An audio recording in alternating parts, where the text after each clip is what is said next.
नमस्कार, स्वागत सभी का एक और वीडियो में। लास्ट के यानी कि कल 2 अगस्त की डेट का आपने जो लास्ट वीडियो देखा होगा, ठीक है, जो मैंने बनाया था, जो कि था पुण्य श्लोक अहिल्याबाई होलकर यूनिवर्सिटी जो कि सोलापुर में है, उस वीडियो का फर्स्ट पार्ट। उसी वीडियो का सेकंड पार्ट है, क्योंकि फर्स्ट पार्ट में आपको केवल सीट और इम्पोर्टेंट डेट्स के विषय में बताया था। आज आपसे बात होगी एग्जामिनेशन के टाइम टेबल को लेकर, एंट्रेंस एग्जाम के सिलेबस को लेकर, और कौन से बच्चे रहेंगे क्वालिफाई यानी कि एग्जामिनेटेड एंट्रेंस से, उसकी बात करेंगे। और नेट जेआरएफ सेट के बच्चों को क्या एक्स्ट्रा बेनिफिट मिलेगा। रिजर्वेशन का क्राइटेरिया थोड़ा ज़्यादा डिफरेंट है इस यूनिवर्सिटी में, खासकर वुमेन अगर अप्लाई करना चाहती है इस यूनिवर्सिटी में, क्योंकि नंबर ऑफ जो रिजर्वेशन कोटा है इसको कई श्रेणियों में बांटा गया है। लगभग ये जो मैंने अपनी स्क्रीन पर देख रहा हूँ, 9 पार्ट में डिवाइड किया गया है। 100% का जो पूरी सीट होती है, किस क्राइटेरिया में कितनी सीटें दी गई हैं, उसकी बात करूंगा डिटेल में इस वीडियो में। और इस वीडियो का फर्स्ट पार्ट यदि नहीं देखा है, पुण्य श्लोक अहिल्याबाई होलकर सोलापुर यूनिवर्सिटी का, जहां 34 सब्जेक्ट में आई हैं 500 से ज़्यादा पीएचडी की सीटें। जी हाँ, 34 सब्जेक्ट में आई हैं 500 से ज़्यादा पीएचडी की सीटें। हिंदी में, अंग्रेजी में और मराठी भाषा में से किसी भी एक भाषा का चयन करके आप अपना रिसर्च कार्य पूरा कर सकते हैं। और स्टेट यूनिवर्सिटी है, पुरानी यूनिवर्सिटी है, टीचर्स की कमी नहीं है, सीट्स की कमी नहीं है, सब्जेक्ट्स की कमी नहीं है। यदि आप भी इंटरेस्टेड हैं इस यूनिवर्सिटी में एडमिशन लेने के लिए, तो इस वीडियो को देख लीजिएगा और वीडियो का पहला पार्ट भी ज़रूर से ज़रूर देख लीजिएगा। ठीक है, पहले हम बात करेंगे सिलेबस की कि क्या इसका सिलेबस है, क्योंकि मैंने लास्ट वीडियो को बताया था कि इसके 2 पेपर रहेंगे, पार्ट 1 और पार्ट 2। पहले बात करेंगे पार्ट 1 की। पार्ट 1 और पार्ट 2 का एंट्रेंस एग्जामिनेशन की डेट मैं पिछली बार बता चुका था, लेकिन इसमें मैं आपको रिपीट कर दूंगा। पहले पेपर का सिलेबस जो कि रहेगा 50 नंबर का, उसका सिलेबस आप नोट कर लीजिए। People and environment, reading comprehension, logical reasoning including mathematics, communication, research aptitude, data interpretation, current trades and research, current trades, trends and research. उसके बाद ICT, information and communication technology, higher education system, governance and administration. ये इसका syllabus रहेगा पहले paper का, जो कि होगा 17 अगस्त को। सभी सब्जेक्ट का 17 अगस्त को पहले पेपर रहेगा, इस बात का ध्यान रखिएगा। और 1 घंटे का पेपर रहेगा, आपको मैंने बताया भी था लास्ट वीडियो में, आपने इसको देखा भी होगा, आप अच्छे से जानते भी होंगे। ठीक है, तो जो मैंने सिलेबस आपको बताया है, ये पेपर इंग्लिश में रहेगा, इस बात का ध्यान रखिएगा। हिंदी इंग्लिश में नहीं रहेगा, ओनली इंग्लिश में रहेगा। और यदि आप रिजर्वेशन कैटेगरी में आते हैं तो आपको 45% नंबर लाना ज़रूरी है पहले पेपर में, यदि आप मेरिट में आना चाहते हैं। और यदि आप कैटेगरी से बाहर के स्टूडेंट हैं तो आपको 50% नंबर लाना होगा, यदि आप क्वालिफाई होना चाहते हैं मेरिट और इंटरव्यू के लिए। पहले पेपर में भी और दूसरे पेपर के लिए भी ये सेम मेरिट रहेगी, इस बात का ध्यान रखिएगा। ठीक है, एक मैंने आपको बताया जब मेरी जवान लड़खड़ाई थी आपकी, कि ट्रेड्स वाला, ठीक है, करंट ट्रेंड्स इन रिसर्च, यानी कि इस पोर्शन में आपको ये समझना होगा। और ऐसे सवाल पूछेंगे कि जो रिसर्च है, रिसर्च को हम अनुसंधान बोलते हैं, शोध बोलते हैं, अन्वेषण बोलते हैं, गवेषण बोलते हैं। ठीक है, ये कई इसके नाम हैं, अल्फा पर्यायवाची होते हैं।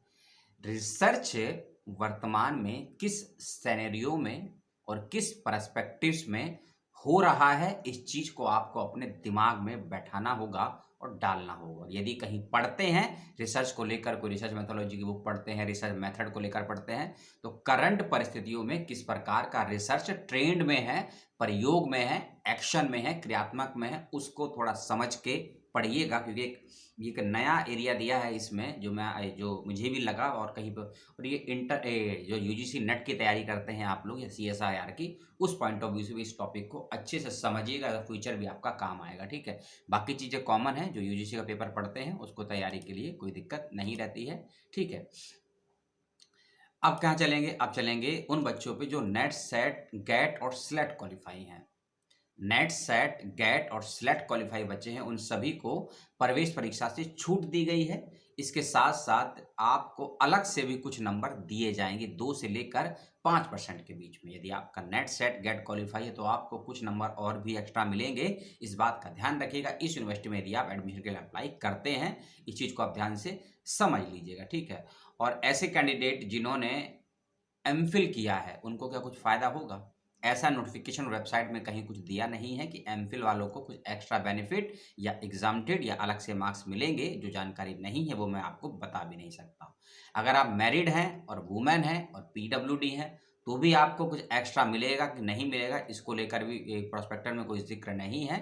इंटरव्यू आपका 30% का रहेगा। Interview plus presentation plus synopsis plus आपका एरिया ऑफ रिसर्च, ये चारों चीज रहेंगी 30% में। आपका इंटरव्यू कैसा होता है, आपने सिनॉप्सिस कैसे बनाया है, कैसे उसको प्रेजेंट किया है। दूसरी चीज आपका एरिया ऑफ रिसर्च और आपका प्रेजेंटेशन क्या है रिसर्च को लेकर। इन चारों पांचों चीजों को आपको 30% के नंबर मिलेंगे और 70% का आपका रहेगा एंट्रेंस एग्जामिनेशन। इस बात को भी विशेष रूप से ध्यान से सुन लीजिए और समझ लीजिए, ठीक है।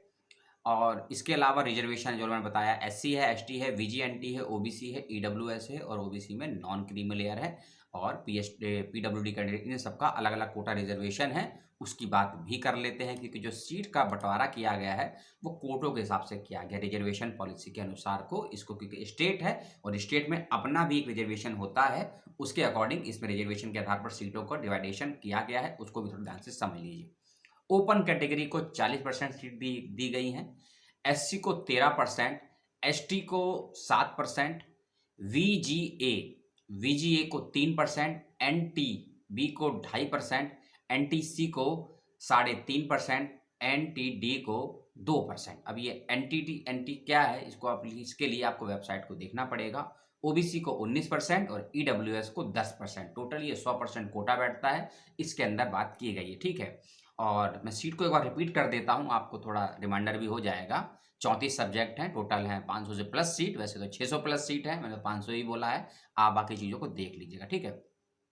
जेड से होता है जूलॉजी में 21, स्टैटिक्स में 8, सोशलॉजी में 7, सोशल वर्क में 7, साइकोलॉजी में 6, प्राकृत में 4, पॉलिटिकल साइंस में 21 और उसके बाद है फिजिक्स में 18, फिजिकल एजुकेशन में 41, फिलॉसफी में 4, फार्मेसी में 17, माइक्रोबायोलॉजी में 4, मैकेनिकल इंजीनियरिंग में 20, मैथमेटिक्स में 3, जर्नलिज्म एंड मास कम्युनिकेशन में 1, मराठी में 95 यानी कि 95, लाइब्रेरी एंड इंफॉर्मेशन साइंस में 9, कन्नड़ में 4, हिंदी में 56, हिस्ट्री में 29, ज्योग्राफी में 65, एनवायरमेंटल साइंस में 2 और इंग्लिश में 38। उसके अलावा है इलेक्ट्रॉनिक्स एंड कम्युनिकेशन 16, इलेक्ट्रॉनिक्स में 1, एजुकेशन में 58, इकोनॉमिक्स में 5, कॉमर्स मैनेजमेंट एंड अकाउंटेंसी एक ही सब्जेक्ट है, इसमें अलग अलग इसमें बांटा गया, मैंने आपको बताया था, उसको आप देख लीजिएगा पिछले वीडियो में। 11, सिविल इंजीनियरिंग में 3, केमिस्ट्री में 25, बिजनेस स्टडी में 8, बॉटनी में 15,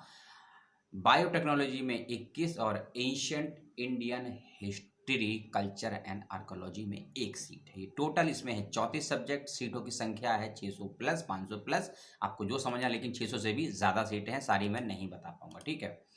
ये थी जरूरी जानकारी। अब एग्जामिनेशन की भी थोड़ी बात कर लेते हैं। पहला पेपर कॉमन रहेगा, 1 घंटे का रहेगा, 17 अगस्त को रहेगा और दूसरा पेपर सब्जेक्ट स्पेसिफाई होगा, 18 अगस्त को होगा। और आपका जो वाइवा होगा ना, जो वाइवा होगा वो 25 अगस्त तक वाइवा भी हो जाएगा और लगभग अगस्त 30 तक आपका रिजल्ट भी आ जाएगा इस यूनिवर्सिटी में, यदि आप अप्लाई करना चाहते हैं। इसके अलावा आप जानना चाहते हो कि किस टीचर के अंतर्गत कितनी सीटें खाली हैं, उसके लिए पीडीएफ फाइल का लिंक दे दिया गया है। इसमें खाई यानी कि सुपरवाइजर है उनका नाम दिया गया है, कितनी सीटें खाली हैं उनके अंतर्गत वो भी दी गई है, और किस सब्जेक्ट में किसी टीचर खाली हैं वो भी सब दिया हुआ है। वेबसाइट पे जाइए, विजिट कीजिए, अप्लाई कीजिए इस यूनिवर्सिटी में। और रजिस्ट्रेशन फीस है इसकी 800 रुपये रिजर्वेशन कैटेगरी के लिए, और आउट ऑफ रिजर्वेशन के लिए, उनको जो रिजर्वेशन में नहीं आते हैं उनके लिए 1000 रुपये सीट रखी गई है। इस बात का ध्यान रखिएगा और सभी जानकारी वेबसाइट पे देख लीजिएगा। वीडियो को लेकर कोई प्रतिक्रिया हो तो दे दीजिएगा, सवाल हो तो पूछ लीजिएगा, डाउट हो तो फ़ोन कर लीजिएगा, कुछ पर्सनली जानना चाहते हो ईमेल या मुझे फेसबुक भी कर सकते हैं। इस वीडियो में इतना ही, मिलते हैं नेक्स्ट वीडियो में। दिल्ली यूनिवर्सिटी के जो 5 प्रॉब्लम खड़े कर दिए हैं पीएचडी कैंडिडेट और एमफिल कैंडिडेट के लिए, उसकी बात करेंगे। कौन से हैं वो 5 से 7 सवाल जिसके जवाब आपको देने होंगे अप्लाई करते वक्त। यदि अप्लाई करते वक्त उन सवालों के जवाब नहीं देते हैं, ना ही आपका फॉर्म सबमिट होगा और ना ही स्वीकार्य होगा, इस बात का ध्यान रखिएगा। उन सवालों की बात करेंगे, क्या उनका समाधान या जवाब होगा उसकी बात करेंगे। उस वीडियो का वेट कीजिए। इस वीडियो में इतना ही। अपना और अपनों का ख्याल रखिएगा। लाइक शेयर कमेंट जो करना है आप अपनी समझ और विवेक के अनुसार कर दीजिएगा। इस बात का ध्यान रखिएगा। आपने अपना समय दिया उसके लिए आपका तहे दिल से बहुत बहुत शुक्रिया और धन्यवाद।